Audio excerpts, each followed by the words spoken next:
Hey guys, I welcome you all to GSN Law। Indian army की youngest wing है army aviation corps. हाल ही में 1 नवंबर को इसका स्थापना दिवस मनाया गया था। ये इनका 35वां स्थापना दिवस था।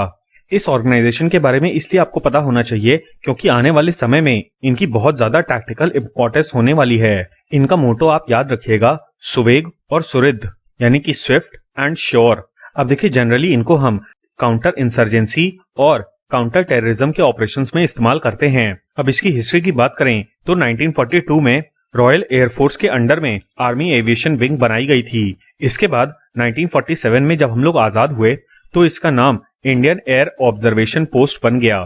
आज के समय में एयर ऑब्जर्वेशन पोस्ट यूनिट्स का इस्तेमाल आर्टिलरी को स्पॉट करने के लिए करा जाता था, यानी कि जो टैंक्स विपक्षी देश के द्वारा इस्तेमाल होते हैं उनको स्पॉट करने के लिए इनका इस्तेमाल किया जाता था। इसके अलावा ये लोग खुद की भी आर्टिलरी को डायरेक्शन प्रोवाइड करते थे और ग्राउंड फोर्सेस को एयर सपोर्ट प्रोवाइड करते थे। 1965 और 71 के युद्ध में, जो कि हमारा पाकिस्तान के साथ हुआ था, एयर ऑब्जर्वेशन पोस्ट ने काफी महत्वपूर्ण भूमिका निभाई थी, जहां पर ये लोग हेलीकॉप्टर से बॉर्डर के उस पार पेट्रोलिंग करके टारगेट्स को स्पॉट करते थे। हाउएवर, प्रेजेंटली जो एयर एविएशन कॉर्प्स हैं, इनका फॉर्मेशन नवंबर 1, 1986 में हुआ था। आर्मी एविएशन कॉर्प्स अपने ऑफिसर्स को आर्मी के डिफरेंट लेवल से रिक्रूट करते हैं, इंक्लूडिंग द आर्टिलरी। अब देखिए, इनकी स्थापना के तुरंत बाद ही ऑपरेशन पवन, जो कि इंडियन पीस कीपिंग फोर्सेस का मिशन था अगेंस्ट लिट्टे इन श्रीलंका, उसमें एएसी ने पार्ट लिया था। आज के समय में एएसी हेलीकॉप्टर्स का इस्तेमाल मेजर कॉन्फ्लिक्ट सिनेरियोज में होता है। इसके अलावा ओवर द ईयर्स कॉम्बैट में इनके रोल्स भी बढ़ गए हैं। अब देखिए, ये टॉपिक आपके लिए इसलिए भी इम्पोर्टेंट हो जाता है क्योंकि पिछले साल अक्टूबर में आर्मी एविएशन कॉर्प्स को प्रेसिडेंट्स कलर्स से सम्मानित किया गया था, जो कि आर्मी एविएशन बेस नासिक में हुई थी। याद रखिएगा, नासिक महाराष्ट्र में है। ये फैक्ट आपके एग्जाम पॉइंट ऑफ व्यू से काफी ज्यादा इम्पोर्टेंट है। अब देखिए, प्रेसिडेंट कलर्स की बात करें तो ये एक सेरेमोनियल फ्लैग होता है जो कि प्रेसिडेंट के द्वारा मिलिट्री की यूनिट्स या फिर इंस्टीट्यूशंस को सम्मानित करने के लिए दिया जाता है for their excellence and recognition. अब जब ये अवार्ड आर्मी एविएशन कॉर्प्स को मिला था तो combat army aviation training school ने इसको रिसीव किया था on behalf of army aviation corps. अब रिपब्लिक डे की परेड में आपने देखा होगा कि टैंक्स भी फॉर्मेशंस में चलते हैं और इन्हीं के साथ इनको हम बैटल फॉर्मेशंस कहते हैं। अब देखिए, बैटल फॉर्मेशंस आर्मी, नेवी और एयरफोर्स में भी होती है और इन तीनों को ही आपने देखा होगा during the Republic day parades.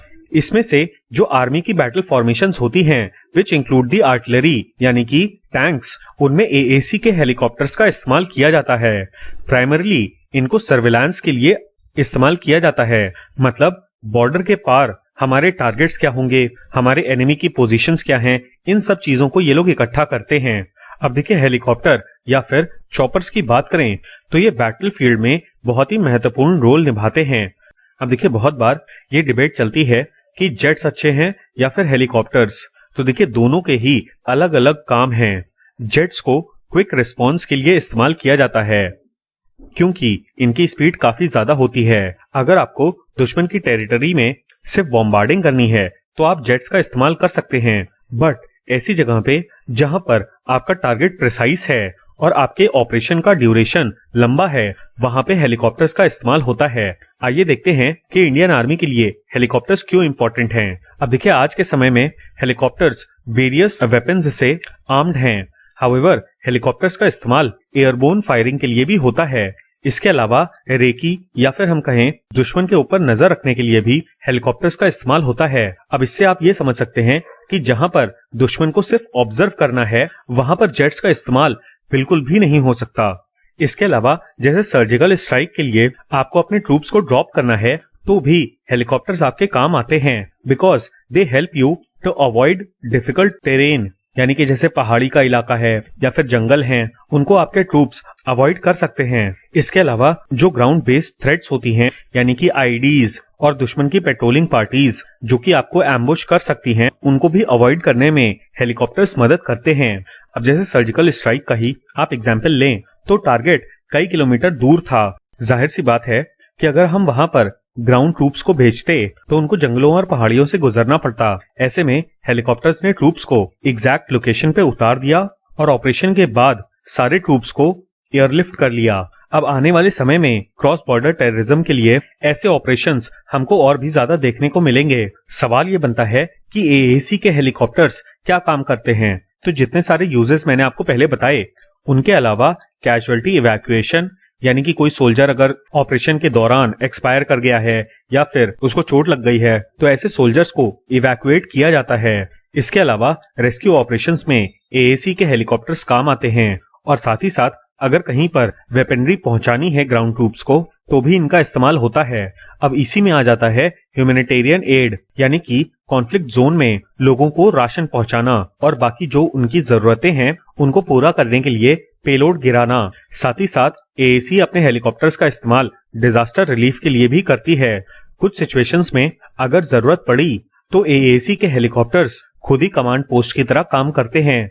Presently AAC के पास ये सारे हेलीकॉप्टर और सिस्टम्स हैं, जिसमें काफी फेमस चेतक, चीता, ध्रुव और रुद्र भी शामिल हैं।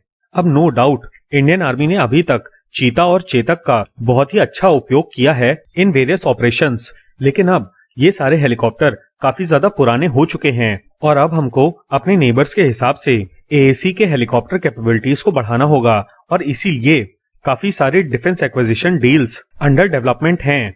अच्छा, एक और चीज याद रखेगा कि 2012 तक एएसी के पास सिर्फ नॉन वेपनाइज्ड हेलीकॉप्टर्स थे, जबकि अटैक हेलीकॉप्टर्स सिर्फ एयरफोर्स के पास होते थे। बट 2012 में गवर्नमेंट ने एएसी को वेपनाइज्ड चॉपर्स इस्तेमाल करने का परमिशन दे दी। तो ये था हमारा एनालिसिस आर्मी एविएशन कॉर्प्स का। उम्मीद है कि आपको ये वीडियो पसंद आया होगा। इस वीडियो का पीडीएफ आपको हमारे टेलीग्राम चैनल पे मिल जाएगा। और हाँ, please don't forget to like, share and subscribe. Thank you. जय हिंद।